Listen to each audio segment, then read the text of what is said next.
मित्रों, महाभारत को पांचवा वेद कहा गया है।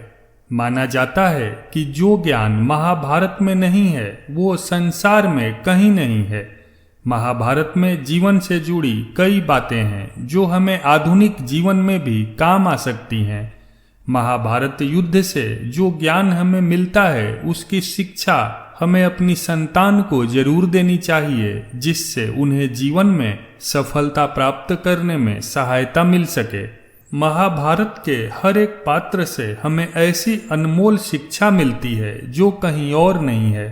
तो चलिए जानते हैं महाभारत के वो ज्ञान की बातें जो हर युवा से लेकर बुजुर्गों तक को भी जरूर अपने जीवन में उतारना चाहिए। द्रौपदी ने अपने स्वयंवर के दौरान कर्ण को उसकी जाति और स्थान के बारे में ताना मारा। बाद में जब दुर्योधन उनके महल में आया तो उन्होंने अपने कठोर शब्दों से उसे भी ताना मारा और इसी समय दुर्योधन ने पांडवों से बदला लेने की कसम खाई थी। अगर उस समय द्रौपदी अपने वचनों पर थोड़ा नियंत्रण रखती तो शायद ये युद्ध कभी नहीं होता। द्रौपदी के कठोर शब्द ही एक प्रकार से युद्ध का कारण बने। ये हमें सिखाता है कि व्यक्ति को अपनी वाणी पर संयम होना चाहिए और पता होना चाहिए कि उसे क्या और कब बोलना है।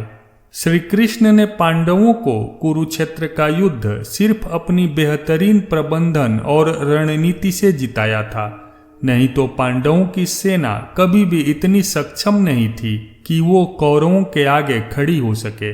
इससे हमें सीख मिलती है कि जीवन में कुछ भी तब तक हासिल नहीं कर सकते जब तक उसकी एक निश्चित कार्य योजना या स्ट्रेटेजी नहीं बनी हो। अगर आपका उद्देश्य सही है तो कोई भी आपको अपने जीवन की जंग जीतने से नहीं रोक सकता। हालांकि अभिमन्यु ने बहादुरी से चक्रव्यूह में प्रवेश करने के लिए स्वेच्छा से भाग लिया, लेकिन वो इससे बाहर नहीं निकल सके। उनका उदाहरण हमें दिखाता है कि कैसे आधे ज्ञान के खतरनाक परिणाम हो सकते हैं। अभिमन्यु ने चक्रव्यूह में घुसना तो सीख लिया था, लेकिन बाहर आने का तरीका उसे नहीं मालूम था। ऐसे में उसका ये अधूरा ज्ञान उस पर भारी पड़ गया और वह वीर गति को प्राप्त हुआ। इसलिए इंसान को चाहिए कि वह कम से कम किसी एक विषय में पूर्ण रूप से पारंगत हो जाए। धनुष विद्या प्राप्त करते समय गुरु द्रोणाचार्य ने जब पेड़ पर पक्षी को निशाना बनाने को कहा तो सभी शिष्यों ने पक्षी के अलग अलग अंगों के देखे जाने की बात कही, पर अर्जुन ने उसकी आंख को लक्ष्य कर केवल वही दिखने की बात कही। इस तरह द्रौपदी के स्वयंवर में भी अर्जुन ने केवल मछली की आंख को ही लक्ष्य बना उसे भेद दिया। इससे साबित होता है कि अपने लक्ष्य पर केंद्रित रहकर ही मनुष्य सफल हो सकता है। जब आप जिंदगी में कुछ चाहते हैं तो आपको अर्जुन की तरह लक्ष्य पर केंद्रित होना चाहिए। केवल यही ध्यान आपको एक विजेता, एक निपुण व्यक्ति बना सकता है जिसका सभी सम्मान करते हैं। धृतराष्ट्र न केवल आंशिक रूप से दृष्टिहीन थे, बल्कि वे अपने बच्चों से भी अंधा प्रेम करते थे और इस प्रकार उन्होंने कभी उन्हें उनके गलत कार्यों के लिए फटकारा नहीं। अपनों के भटक जाने पर उन्हें सही मार्ग दिखाने से उनके लिए आपका प्यार कम नहीं होता। इससे उन्हें गलतियां ना करने में मदद मिलती है। दृढ़ता से जो जीवन का सामना करता है वही सफल रहता है। अक्सर भावुक लोग सही गलत में फर्क नहीं कर पाते और इस तरह अपना जीवन व्यर्थ में बर्बाद कर देते हैं। धृतराष्ट्र भी एक ऐसे पिता थे जिन्होंने पुत्र मोह में सही गलत का फर्क नहीं समझा। अगर वह अपने बेटों को सही मार्गदर्शन देते तो ये युद्ध शायद कभी घटित नहीं होता। इस जीवन में ये अति जरूरी है कि हम अपने दोस्तों और दुश्मनों की पहचान करना सीख लें। इस युद्ध में कौन किसका दोस्त था और कौन दुश्मन ये कह पाना बेहद कठिन था। भीष्म और विदुर इत्यादि थे तो कौरव गुट में, लेकिन जीत के लिए सलाह पांडवों को देते थे। इसके अलावा शल्य और युयुत्सु इत्यादि आखिरी समय में अपना पाला बदल विपरीत गुट में चले गए। दुनिया में किसी पर भी विश्वास करने से पहले कई बार सोच लें। जरूरी नहीं कि जो दोस्त बन के आपके सामने आया वो निश्चित तौर पर आपका हित चाहता है, इसलिए सावधान रहें। धृतराष्ट्र ने बेटे दुर्योधन को राजा बनाने के लिए उसके हर पाप में साथ दिया। उसके मोह के कारण ही महाभारत के युद्ध की नौबत आई। यदि वह निष्पक्ष होकर युधिष्ठिर को राजा बना देता या उन्हें संपत्ति में हिस्सा दे देता तो विनाशकारी महायुद्ध बच सकता था, पर उसने ऐसा नहीं किया, जिसका खामियाजा उसे अपने 100 बेटों की मौत से चुकानी पड़ी। महाभारत दूसरों का हक नहीं छीनने की भी सीख देता है।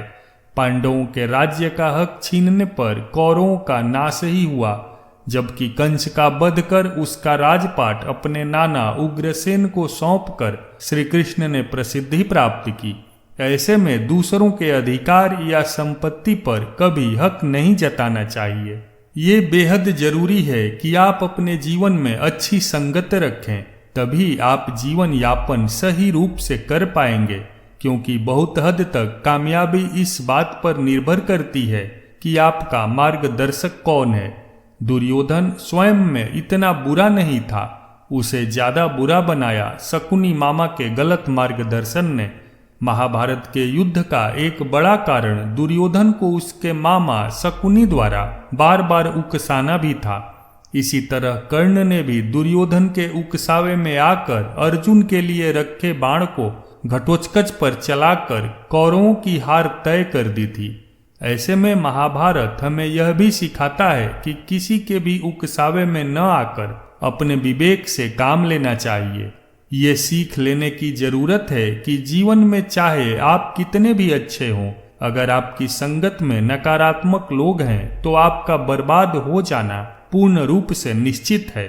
महाभारत युद्ध का सबसे बड़ा कारण और आधार कौरवों और पांडवों के बीच खेला गया जुआ था, जिसे पांडव जीत के लालच में अपना सब कुछ हारने के बाद पत्नी द्रौपदी को भी दांव पर लगा उसे भी गंवा देते हैं, जिसके बाद भरी सभा में उसका चीरहरण ही महाभारत युद्ध का मुख्य कारण बना। ऐसे में महाभारत हमें सिखाता है कि किसी भी लालच में आकर जुए या सट्टे जैसे बुरे कामों में नहीं फंसना चाहिए। इस जीवन में सदैव कर्मों की सजा से डरना चाहिए। ये कभी नहीं सोचना चाहिए कि हम कुछ भी कर सकते हैं और कोई क्या कर लेगा। कोई देखे न देखे, ईश्वर सब देखता है और आपको सही सजा भी देगा। अश्वत्थामा एक बहुत वीर और सुशील युवक था। दुर्भाग्यवश वह गलत गुट का हिस्सा था, लेकिन फिर भी वह अपना युद्ध हिम्मत से लड़ता रहा। जब उसके पिता को धोखे से मार दिया गया और कौरवों की सेना भी नष्ट हो गई, तो उसने बदला लेने के लिए द्रौपदी के सभी पुत्रों को सोते में मार डाला। ये एक बहुत ही जघन्य अपराध था और उसे इसका दंड देने का फैसला किया गया। सबने फैसला किया कि सजा ऐसी होनी चाहिए जो मृत्यु से भी कठिन हो। अंत में श्री कृष्ण ने सजा सुनाई, तुम इस धरती पर 3000 साल तक अकेले अदृश्य रक्त और पीप की बदबू लिए भटकोगे। महाभारत की कथा में एक बड़ा संदेश है जीवन में निरंतर संघर्ष का। इस कथा में पग पग पर संघर्ष दिखाया गया है। महाभारत में कथा की शुरुआत से अंत तक जीवन के संघर्ष को दर्शाया गया है। अंबिका और अंबालिका का संघर्ष हो या फिर गंगा को पाने के लिए शांतनु का संघर्ष या उन दोनों के साथ के लिए भीष्म पितामह का संघर्ष, इस कथा की तो शुरुआत ही संघर्ष से हुई है। महाभारत कहती है कि जीवन में कभी भी, चाहे परिस्थितियां कैसी भी क्यों न हो, संघर्ष से हार मानकर नहीं बैठना चाहिए। महाभारत सिखाता है कि लड़ाई या युद्ध किसी भी व्यक्ति या देश के लिए अंतिम विकल्प होना चाहिए। शिशुपाल के बार बार आक्रमण पर भी श्री कृष्ण युद्ध से बचते रहे। जरासंध, काल यवन और बाणासुर के आक्रमण पर उन्होंने मथुरा को छोड़ रण छोड़ कहलाना भी स्वीकार किया, पर वे अंत तक युद्ध टालते रहे। महाभारत से पहले भी उन्होंने कौरवों को शांति दूत के रूप में खूब समझाया। सारे प्रयास विफल होने पर ही उन्होंने अंत में युद्ध का समर्थन किया। भगवत गीता भी महाभारत का ही हिस्सा है, जिसमें श्री कृष्ण ने काम, क्रोध व लालच से दूर रहते हुए कर्म करने की अनूठी सीख दी। उन्होंने कहा कि मनुष्य को अकर्मण्य, आलसी या निष्क्रिय न रहते हुए वर्तमान में जीते हुए निष्काम कर्म करते रहना चाहिए। गीता के उपदेश आज भी प्रासंगिक होने की वजह से आम जीवन से लेकर मैनेजमेंट की कक्षाओं तक में पढ़ाए जा रहे हैं। दोस्तों, जानकारी ठीक लगी हो तो वीडियो को एक लाइक करके चैनल को सब्सक्राइब जरूर करें।